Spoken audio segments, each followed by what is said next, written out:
India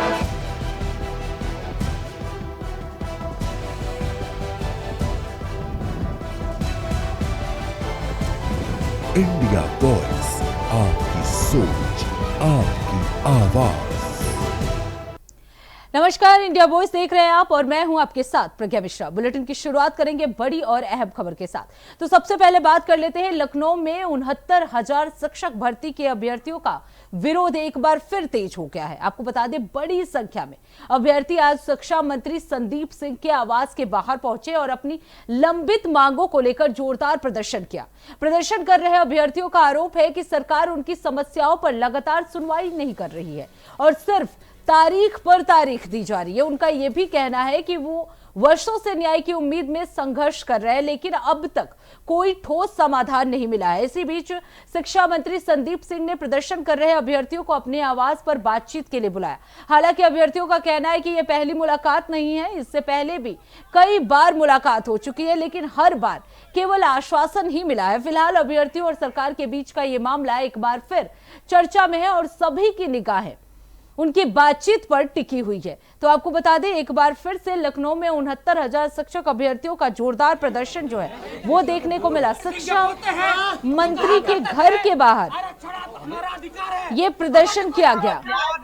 आपको बता दें, शिक्षा मंत्री और अभ्यर्थियों के बीच बातचीत के लिए उन्हें बुलाया गया है। अब सभी की निगाहें इन बातचीत पर टिकी हुई है। आपको बता दें, एक बार फिर से अभ्यर्थियों का ये जोरदार प्रदर्शन जो है वो देखने को मिल रहा है।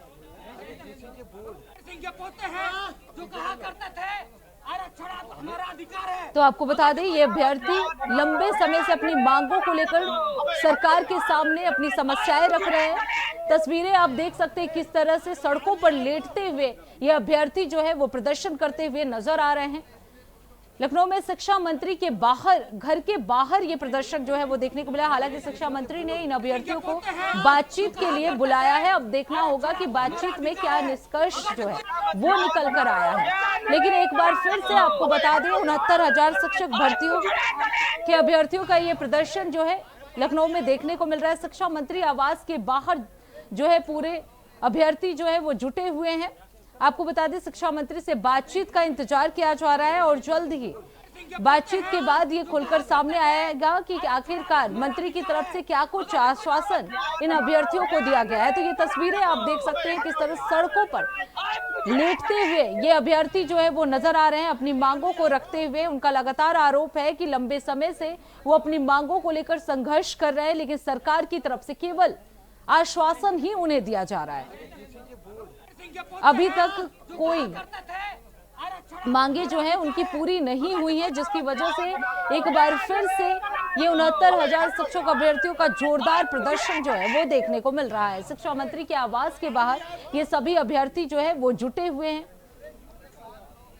तो ये मामला लंबे समय से चला आ रहा है और लगातार जो अभ्यर्थी हैं वो अपनी मांगों को लेकर प्रदर्शन करते हुए नजर आ रहे हैं। एक बार फिर से उन्हीं मांगों को उठाया गया है और ये सड़क पर लेटते हुए ये प्रदर्शन जो है वो अभ्यर्थी जो है वो करते हुए नजर आ रहे हैं। तस्वीरें आपके टीवी स्क्रीन पर है, आप देख सकते हैं किस तरह से बड़ी संख्या में ये सभी अभ्यर्थी जो है वो पहुंचे हुए शिक्षा मंत्री आवास के बाहर। ये सभी अभ्यर्थी जुटे हुए हैं, लगातार प्रदर्शन करते हुए ये अभ्यर्थी जो है वो नजर आ रहे हैं। आपको बता दें, लंबे समय से ये अपनी मांगों को लेकर सतर्क थे। उनका कहना है कि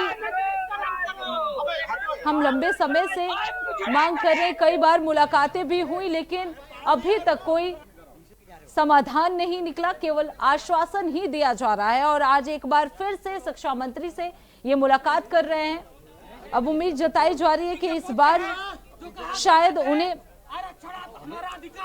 कुछ राहत मिले, लेकिन ये बातचीत के बाद ही नजर आएगा। लेकिन ये तस्वीरें आप देख सकते हैं किस तरीके से सड़कों पर लेटते हुए ये अभ्यर्थी जो है वो नजर आ रहे हैं। इतनी गर्मी में प्रदर्शन करते हुए ये अभ्यर्थी को आप देख सकते हैं। 69,000 शिक्षक भर्ती मामले में ये सभी अभ्यर्थी जो है वो प्रदर्शन कर रहे हैं। उनका कहना है कि लंबे समय से वो मांग कर रहे हैं, लेकिन अभी तक केवल उन्हें आश्वासन ही दिया गया है। कई बार वही इस खबर पर विस्तार से जानकारी देने के लिए अजहर खान हमारे साथ लखनऊ से जुड़ चुके हैं। अजहर, अगर अभी मौके की बात की जाए, मौके पर हालात जो है वो भी क्या कुछ है और कितने अभ्यर्थी जो है वो मौजूद है?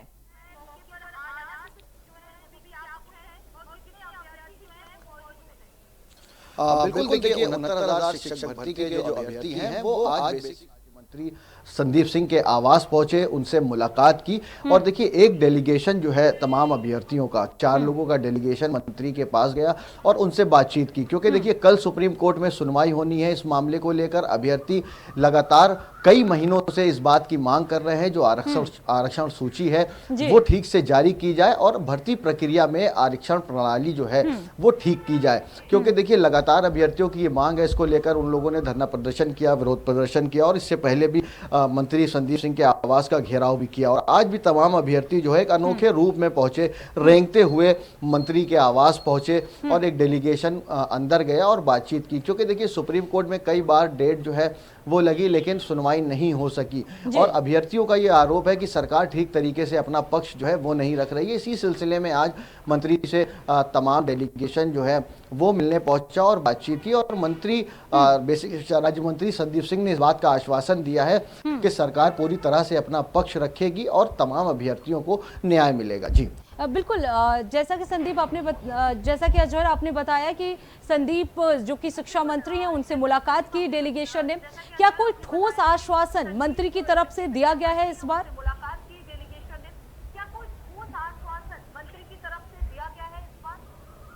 बिल्कुल, मंत्री जी का साफ तौर से इस बात का कहना है कि सरकार अपना पक्ष जो है वो पूरी जिम्मेदारी के साथ रखेगी और इस बार ठीक तरीके से सुनवाई होगी और जो तमाम अभ्यर्थी हैं उनको उनका हक मिलेगा। इस तरीके की बात जो है वो अभ्यर्थियों से कही गई है। और अभ्यर्थी देखिए लगातार कई बड़ी संख्या में बेसिक शिक्षा राज्य मंत्री संदीप सिंह के आवास पहुंचे थे और एक अनोखे रूप में यहाँ पर पहुंचे, रेंगते हुए गए और उसके बाद एक डेलीगेशन मंत्री जी से मुलाकात किया और उन्होंने अपनी तमाम जो पीड़ा है वो बताई और किस तरीके से कल जो सुनवाई होनी है उसमें सरकार जो है वो अपना पक्ष जो है ठीक तरीके से नहीं रख रही। इस तरीके के आरोप तमाम अभ्यर्थियों के द्वारा लगाए गए थे। इसी सिलसिले में आज बेसिक शिक्षा राज्य मंत्री से मुलाकात की तमाम अभ्यर्थियों ने और उनकी तरफ से ये आश्वासन दिया गया है कि सरकार जो है वो अभ्यर्थियों के साथ है और अपना पक्ष जो है वो पूरी तरीके से कोर्ट में रखेगी। जी अजहर, अगर बात की जाए मांगों की तो सबसे प्रमुख मांगे इन अभ्यर्थियों की अभी की क्या है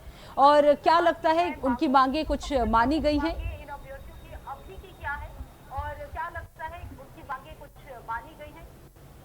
देखिए, कई महीने से लोगों का प्रदर्शन जो है वो जारी है। तमाम शिक्षक 69,000 शिक्षक भर्ती के जो अभ्यर्थी हैं वो जिस तरीके से जो आरक्षण प्रणाली लागू हुई थी इसको लेकर सवाल उठा रहे थे और कह रहे थे कि ठीक से ये प्रक्रिया जो है वो पूरी नहीं की गई और नई सूची जारी की जाए।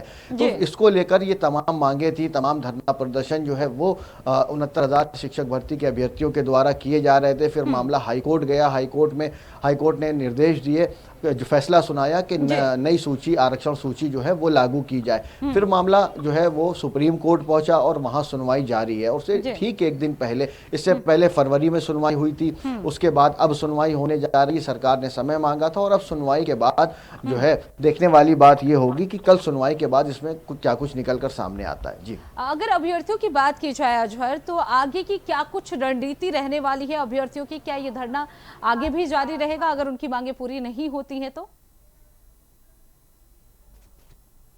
अजहर, आपको मेरी आवाज आ रही है?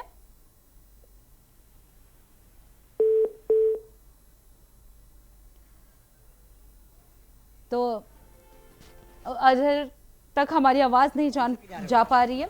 तो आपको बता दें, इन मांगों को लेकर अभ्यर्थी जो है वो शिक्षा मंत्री से मुलाकात किए। अब देखना होगा कि कल जुडिशियल सुनवाई में क्या कुछ निर्णय जो है वो निकलकर सामने आता है।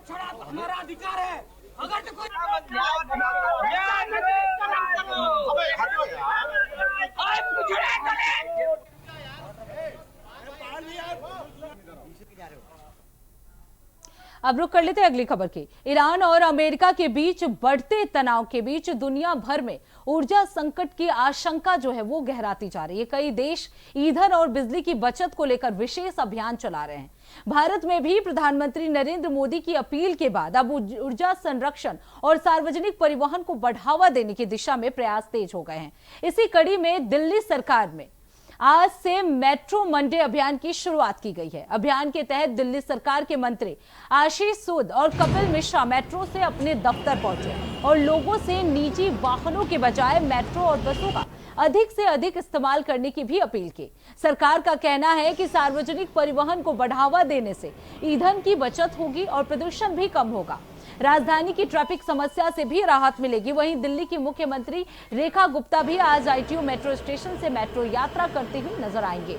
तो दिल्ली सरकार का मानना है कि कार पुलिंग और वर्क फ्रॉम होम और पब्लिक ट्रांसपोर्ट को अपनाकर ऊर्जा संकट से निपटने के साथ साथ दिल्ली में ट्रैफिक जाम और प्रदूषण की समस्या को भी काफी हद तक कम किया जा सकता है। फिलहाल मेट्रो मंडे अभियान को लेकर लोगों में भी जागरूकता बढ़ाने की कोशिश की जा रही है। तो आपको बता दें दिल्ली सरकार ने ये मेट्रो मंडे अभियान शुरू किया, जिसमें आपको बता दें मंत्री आशीष सूद और कपिल मिश्रा मेट्रो स्टेशन से अपने दफ्तर पहुंचे। वहीं आपको बता दें आज सीएम रेखा गुप्ता भी मेट्रो से यात्रा करेंगे। तो तस्वीरें आप देख सकते हैं, मंत्री आशीष सूद और कपिल मिश्रा जो है वो मेट्रो से जो है अपने दफ्तर पहुंचे। तो ये तस्वीरें देख सकते हैं आप, दिल्ली सरकार ने ये मेट्रो मंडे अभियान शुरू किया। तो मेट्रो की ये तस्वीरें जहां आप देख सकते हैं मंत्री आशीष सूद और कपिल मिश्रा जो है वो मेट्रो से यात्रा करते हुए नजर आए। तो प्रधानमंत्री मोदी की अपील का असर जो है अब नजर आ रहा है।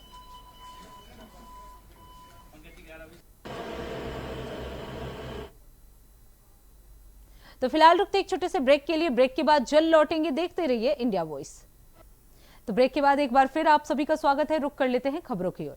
भारत के रक्षा मंत्री राजनाथ सिंह 2 देशों की महत्वपूर्ण आधिकारिक यात्रा पर वियतनाम और दक्षिण कोरिया के लिए रवाना हो गए हैं। उनकी ये यात्रा 18 से 21 मई 2026 तक चलेगी।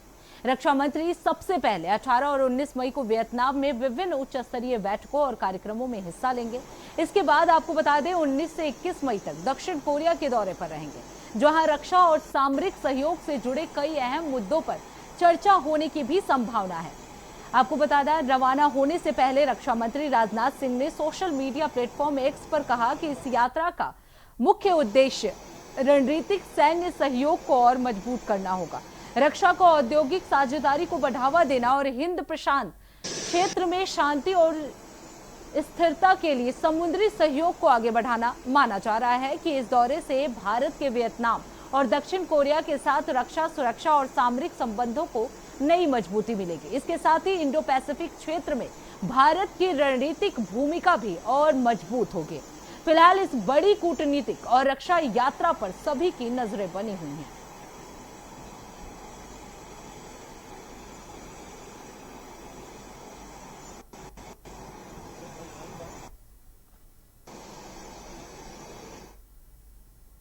अब रुक कर लेते हैं अगली खबर की।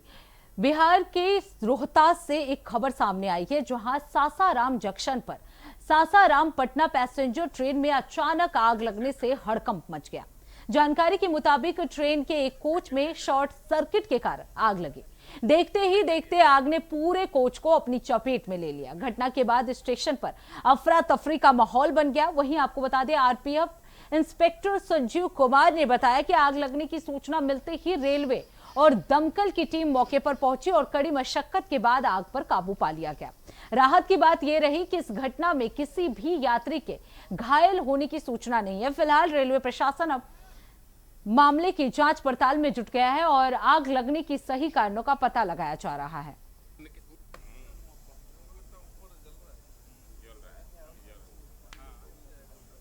प्रधानमंत्री जी ने जो वैश्विक संकट कई महीनों से चल रहा है,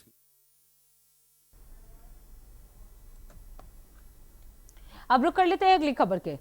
दिल्ली से एक बड़ी खबर सामने आ रही है, जहां राजधानी के भजनपुरा मेट्रो स्टेशन के पास चलती कार में अचानक आग लग गई, जिससे इलाके में अफरा तफरी मच गई है। आपको बता दें, घटना आज सुबह की बताई जा रही है। बताया जा रहा है कि कार चलते चलते अचानक धुएं से भर गई और देखते ही देखते उसमें आग लग गई। हालांकि चालक ने सूझबूझ दिखाते हुए समय रहते कार से बाहर निकलकर अपनी जान बचा ली। इसी घटना में किसी के घायल होने की सूचना नहीं है। सूचना मिलते ही दमकल विभाग की टीम मौके पर पहुंची और कड़ी मशक्कत के बाद आग पर काबू पा लिया गया। आग लगने के कारणों की जांच की जा रही है। वहीं शुरुआती जांच में शॉर्ट सर्किट या तकनीकी खराबी को आग की मुख्य वजह मानी जा रही है। फिलहाल पुलिस और दमकल विभाग मामले की जांच पड़ताल में जुटे हुए हैं।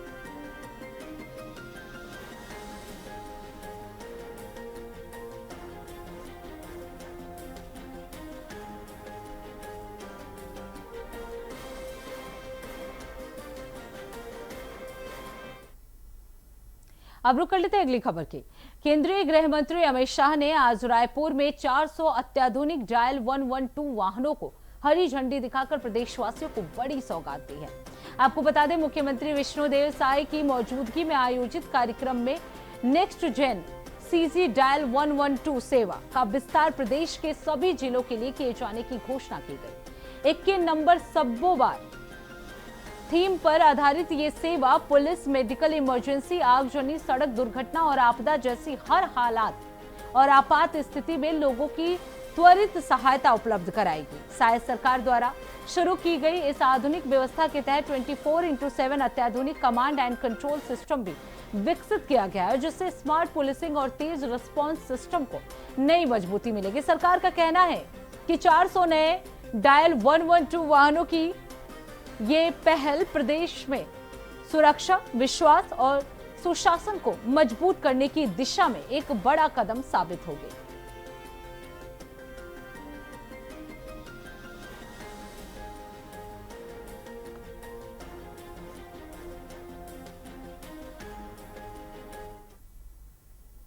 अब रुक कर लेते अगली खबर की। जमीयत उलमा ए हिंद के अध्यक्ष मौलाना अरशद मदनी एक बार फिर अपने बयान को लेकर विवादों में आ गए हैं। मामला वंदे मातरम को लेकर है, जिस पर कथित तौर पर अनिवार्य किए जाने की चर्चाओं के बीच उन्होंने कड़ी प्रतिक्रिया दी है। मौलाना मदनी ने सोशल मीडिया पर पोस्ट करते हुए इसे मुसलमानों की धार्मिक स्वतंत्रता के खिलाफ बताया और कहा कि इस मामले में कानूनी लड़ाई भी लड़ी जाएगी। उन्होंने ये भी लिखा कि इस तरह के कदम धार्मिक विश्वासों को प्रभावित करते हैं और समुदाय विशेष को निशाना बनाया जाने का भी उन्होंने आरोप लगाया। वहीं इस बयान पर भारतीय जनता पार्टी ने तीखी प्रतिक्रिया दी है। बीजेपी का कहना है कि मौलाना मदनी अक्सर ऐसे बयान देते हैं जिन्हें पार्टी देश विरोधी बताती है और उनकी संवेदनशीलता केवल विशेष कुछ मुद्दों तक सीमित रहती है। फिलहाल यह मामला राजनीतिक और वैचारिक बहस का केंद्र बन गया और इस पर प्रतिक्रियाओं का दौर भी जारी है। देखिए इस पर हमारी ये खास रिपोर्ट। जमीयत उलेमाए हिंद के अध्यक्ष मौलाना अरशद मदनी एक बार फिर विवादों में हैं। उन्होंने केंद्र सरकार की ओर से वंदे मातरम को अनिवार्य बनाने की कड़ी निंदा की है। मदनी ने इसे मुसलमानों की धार्मिक स्वतंत्रता के खिलाफ बताया है। उन्होंने सोशल मीडिया पर कई पोस्ट की और लिखा कि वंदे मातरम को अनिवार्य किए जाने के खिलाफ भी अब कानूनी लड़ाई लड़ी जाएगी। ये गीत हमारे धार्मिक विश्वासों के खिलाफ है और इसे अनिवार्य बनाकर हमारी धार्मिक स्वतंत्रता को छीनने की कोशिश की जा रही है। पहले सिर्फ मुसलमान ही सांप्रदायिक ताकतों के निशाने पर थे, लेकिन अब सीधे इस्लाम धर्म को निशाना बनाया जा रहा है। मदनी के इस बयान पर बीजेपी भड़क गई है और कह रही है कि मदनी हमेशा देश विरोधी बातें करते हैं। उनकी तकलीफ रोहिंग्याओं के लिए है। देखिए, मदनी साहब उनको कौन दबा रहा है और कौन उनको डरा रहा है, मुझे ऐसा लगता है कि मुस्लिम लोगों में अपनी राजनीति को चमकाने के लिए इस प्रकार के बयान दे रहे हैं। और नरेंद्र मोदी जी के शासन के अंदर किसी प्रकार का जाति, धर्म, पंथ, संप्रदाय के बारे में कभी ना सरकार सोचती है, ना हमारी पार्टी सोचती है। सभी लोगों को अपना यहाँ पर जीने का अधिकार है। जो भारत सरकार के भारत के जो नागरिक हैं उनको किसी प्रकार की दिक्कत नहीं है, लेकिन इन्होंने अपने साथ जो पिछलग्गू रोहिंग्या लगा रखे हैं वो तो हिंदुस्तान में नहीं रह पाएंगे। और पश्चिम बंगाल चुनाव जीतने के बाद रोहिंग्याओं में भगदड़ हो चुकी है। बाबा साहब अम्बेडकर के संविधान से देश चल रहा है। किसको डर लग रहा है हमें समझ लगता नहीं, क्योंकि सबको बराबर हक मिलते हैं। प्रधानमंत्री जी की जितनी स्कीम्स हैं, बेनिफिशियरी स्कीम्स हैं, उसमें लगभग 30 से 34% जो है वो मुसलमानों को मिलते हैं। पॉपुलेशन 14-15% है। तो स्पष्ट है कि कहीं पर भी किसी प्रकार की डर की राजनीति नहीं है, बराबरी की राजनीति है, बराबर की हिस्सेदारी है। अरशद मदनी ने बड़ा दावा भी किया कि देश में नफरत की पॉलिटिक्स अब डराने धमकाने की पॉलिटिक्स में बदल गई है। इसका मकसद मुसलमानों को डराना और उन्हें थोपी हुई शर्तों के तहत जीने के लिए मजबूर करना है। अब मदनी का बयान सुर्खियों में है और एनडीए के नेता उन पर हमलावर हैं। अब रुक कर लेते हैं अगली खबर की। लखनऊ स्थित मुख्यमंत्री आवास पर कैबिनेट बैठक संपन्न हुई। बैठक में कई महत्वपूर्ण प्रस्तावों पर भी चर्चा हुई। सबसे अहम निर्णय पिछड़ा वर्ग आयोग के गठन को लेकर रहा, जिस पर कैबिनेट ने अपनी मंजूरी दे दी है। इस फैसले को सामाजिक न्याय और प्रतिनिधित्व की दिशा में बड़ा कदम माना जा रहा है। आपको बता दें, इसके अलावा बैठक में अन्य प्रशासनिक और विकास संबंधी मुद्दों पर भी विचार विमर्श किया गया। सूत्रों की माने तो 2027 में होने वाले विधानसभा चुनाव से पहले पंचायत चुनाव की समय सारणी में बदलाव या विस्तार पर भी चर्चा हुई। हालांकि इस पर अंतिम निर्णय आयोग की आगे की कार्रवाई और सरकार की समीक्षा के बाद ही लिया जाएगा। सरकार का कहना है सभी निर्णय व्यापक हित और पारदर्शिता को ध्यान में रखते हुए लिया जा रहा है। कैबिनेट की बैठक आज सीएम आवास पर खत्म हो चुकी है। आपको दिखाना चाहेंगे यहाँ पर मुख्यमंत्री की बैठक के बाद यहाँ पर मंत्रियों का निकलना शुरू हो गया। सबसे महत्वपूर्ण बात ये रही कि इस कैबिनेट की बैठक में जो पिछड़ा आयोग का गठन हुआ था उस पर योगी कैबिनेट की तरफ से प्रस्ताव पर मोहर लगा दी गई। चूँकि 2026 में पंचायत चुनाव होना था, उसको लेकर के आज बहुत महत्वपूर्ण बैठक की गई। साथ में लखनऊ और आगरा मेट्रो को लेकर के भी बात की गई। चूँकि लगातार 2027 में विधानसभा का चुनाव है और चूंकि आरक्षण का कार्य पूरा ना होने के चलते पिछड़ा आयोग का गठन किया गया था, जिसमें बहुत सारी जो आगे की कार्रवाई थी वो चल रही थी। लेकिन आज मोहर लगने के बाद कहीं ना कहीं अब आगे कोर्ट फैसला लेगा कि 2026 में पंचायत चुनाव होगा या फिर सरकार को मंजूरी देते हुए धीरे से उसको और आगे बढ़ा दिया जाएगा। सभी प्रस्तावों पर प्रदेश के डेवलपमेंट पर मोहर लगी है और हम सब प्रदेश के तत्वों विकास के लिए संकल्प है। क्या क्या मुद्दा रहा 27 को लेकर पूरी ताकत से प्रदेश की जनता भारतीय जनता पार्टी के साथ है। टेलीविजन पर और सुना भी, हमारे कई एडवोकेट से बात हुई, सभी हमारे परिवार के सदस्य हैं। हमने अधिकारियों से कहा है कोई सम्मानजनक हल निकालें। इस प्रकार का वातावरण क्रिएट करना हम बिल्कुल स्वीकार नहीं करेंगे, ये गलत है। देखिए, उनसे बात करनी चाहिए और माननीय न्यायालय ने यदि कोई निर्णय दिया है तो उसका समाधान निकाला जाना चाहिए। तो इसी के साथ इस बुलेटिन में बस इतना ही। देश दुनिया की तमाम बड़ी खबरों के लिए देखते रहिए इंडिया वॉइस। तब तक के लिए नमस्कार।